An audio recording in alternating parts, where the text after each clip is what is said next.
Children of God, many people know Saint Anthony as the saint who helps find lost items. When keys disappear or important documents cannot be found, his name is often the first invoked. Yet his true mission went far beyond locating misplaced objects. Saint Anthony dedicated his life to preaching and guiding people back to God.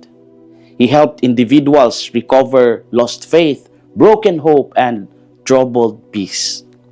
His sermons were simple but powerful, touching both mind and heart. He listened to the struggles of ordinary people and pointed them toward trust in God.